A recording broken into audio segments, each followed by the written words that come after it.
मकर संक्रांत हा सण इंग्रजी कालगणनेप्रमाणे 14 जानेवारीला तर भारतीय पंचांगाप्रमाणे पौष महिन्यात येतो। तसं पाहिलं तर संक्रांत प्रत्येक महिन्यात असते।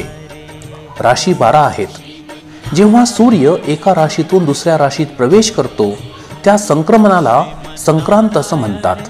परंतु सूर्याचं मकर आणि कर्क राशीतलं संक्रमण हे विशेष महत्त्वाचं मानलं जातं। जेव्हा सूर्य मकर राशीत जातो तेव्हा उत्तरायण सुरू होतं। हा दिवस म्हणजेच मकर संक्रांती।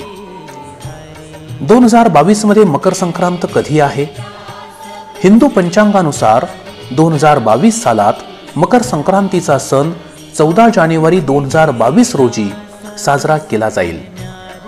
पौष महिन्यातील शुक्ल पक्षातील द्वादशी तिथीस शुक्रवारी आपण मकर संक्रांती साजरी करणार आहोत।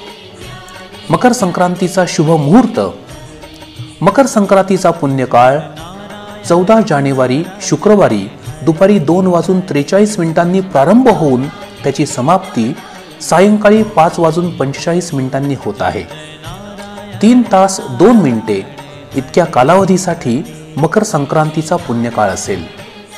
मकर संक्रांतीचा महापुण्यकाळ 14 जानेवारी शुक्रवारी दुपारी 2:43 पासून ते सायंकाळी 4:28 असा 1 तास 45 मिनिटे कालावधीचा असेल। मकर संक्रांती कशी साजरी करावी? स्त्रिया या दिवशी मातीची 5 मडकी घेतात। या मडक्यांमध्ये तीळ, भुईमुगाच्या शेंगा, उसाचे कर्वे, कापूस, हळद कुंकू वगैरे घालून एकमेकींना वाण देतात। या मडक्यांना सुगड किंवा सुघट असं म्हटलं जातं। या दिवसापासून ते रथसप्तमीपर्यंत एकमेकांना तिळगुळ किंवा हलवा देऊन तिळगुळ घ्या गोड गोड बोला असं म्हणतात आणि परस्परांमध्ये स्नेह निर्माण करतात। नवीन जन्मलेल्या मुलाला आणि नवीन लग्न झालेल्या नववधूला या दिवशी हलव्याचे दागिने घातले जातात। नववधूच्या हस्ते सुवासिनींना वाण देतात। या दिवशी नदीवर किंवा समुद्रावर जाऊन स्नान करावं आणि तिळा तांदळाचा नैवेद्य दाखवावा अशी प्राचीन पद्धत आहे। आपल्या पूर्वजांनी या दिवसांमध्ये शरीर स्वास्थ्य म्हणजे आरोग्य चांगलं ठेवण्यासाठी सुद्धा काही प्रथा पाडलेल्या आहेत। जानेवारीमध्ये तशी ही थंडी असते आणि म्हणूनच मुगाची डाळ, तांदूळ यांची खिचडी आणि तीळ लावून केलेली बाजरीची भाकरी व लोणी असे पदार्थ आपण अवश्य खावेत। हे पदार्थ संक्रांतीच्या आदल्या दिवशी म्हणजे भोगीला करतात। थंडीमुळे कोरडी पडलेली त्वचा मऊ व्हावी म्हणून तीळ वाटून ते अंगाला लावले जातात। तीळ आणि गूळ यासारखे स्निग्ध आणि गोड पदार्थ शरीरासाठी पोषक असतात। कोकण भागामध्ये घावन घाटलं करतात। काही ठिकाणी खीर केली जाते तर कुठे कुठे गुळाच्या पोळ्या आणि कणीदार तूप असा खास बेत आखला जातो। हलवा, तिळाच्या वड्या आणि लाडू केले जातात। बंगालमध्ये काकवीमध्ये तीळ घालून तिळोवा नावाचा पदार्थ या संक्रांतीला केला जातो। खरं तर मकर संक्रांत ही 3 दिवसांची असते। म्हणजे संक्रांतीचा सण हा 3 दिवसांचा असतो। भोगी, संक्रांत आणि किंक्रांत। किंक्रांतीच्या दिवशी वर्षाच्या आतल्या मुलांना बोरन्हाण घालतात। बोरन्हाण म्हणजे काय तर या लहानग्यांच्या डोक्यावर बोरे टाकतात। या कार्यक्रमाला लहान लहान मुलांना बोलावलं जातं।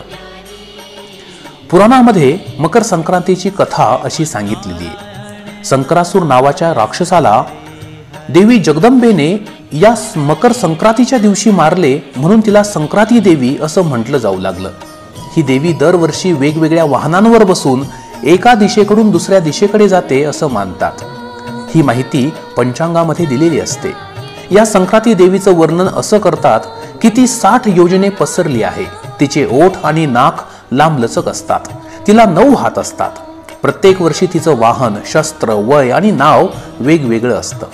असं म्हणतात की संक्रांत ज्या वस्तूंचा वापर करते त्यांचा नाश होतो किंवा त्या वस्तू महाग होतात। संक्रांत ज्या दिशेकडून येते त्या दिशेला सुख समृद्धी निर्माण होते। मात्र संक्रांत ज्या दिशेला जाते, जिकडे ती पाहते तिथे तिथे उत्पात आणि नाश होतो। मित्रांनो, 2022 ची जी संक्रांती देवी येणार आहे ती वाघावर बसून येते आहे। तिचं उपवाहन घोडा आहे। तिने पिवळी वस्त्रे परिधान केलेली आहेत। तिच्या हातात गदा आहे। केशराचा तिलक तिच्या माथी लावलेला आहे। ती कुमारी वयात असून बसलेली आहे आणि जाईच्या फुलाचा सुगंध घेत आहे। ही संक्रांती देवी पायस भक्षण करीत असून तिची जाती सर्प आहे. तिने मोतीरत्न धारण केलेलं आहे. तिचं वार नाव मिश्रा तर नक्षत्र नाव नंदा आहे. समुदाय मुहूर्त 45 असून सर्वात महत्वाची गोष्ट 2022 सालची संक्रांती उत्तरेकडून दक्षिणेकडे जात आहे. म्हणजे उत्तरेकडे सुख समृद्धी निर्माण होईल तर दक्षिणेकडे मात्र उत्पात आणि नाश निर्माण होण्याची दाट शक्यता आहे. संक्रांती देवी नैऋत्य दिशेकडे पाहते आहे. नैऋत्य म्हणजे दक्षिण आणि पश्चिम यांच्या दरम्यानची दिशा. या नैऋत्येकडे सुद्धा विनाश निर्माण होऊ शकतो. ही संक्रांती देवी 60 योजने विस्तीर्ण लांब नाकाची आणि 9 हात तोंड असणारी असून ती पुरुषाच्या आकाराची आहे. मित्रांनो, या मकर संक्रांतीस स्नान आणि दानाचं मोठं महत्व आहे. मकर संक्रांतीच्या दिवशी आपण पवित्र नदीमध्ये स्नान करावं, ते अत्यंत शुभ मानलं जातं. या दिवशी दान धर्म सुद्धा आपण अवश्य करा, त्यामुळे मनातील मनोकामना इच्छांची पूर्तता होते. या दिवशी खिचडी दान करणं हे पुण्यकारक मानण्यात आलेलं आहे.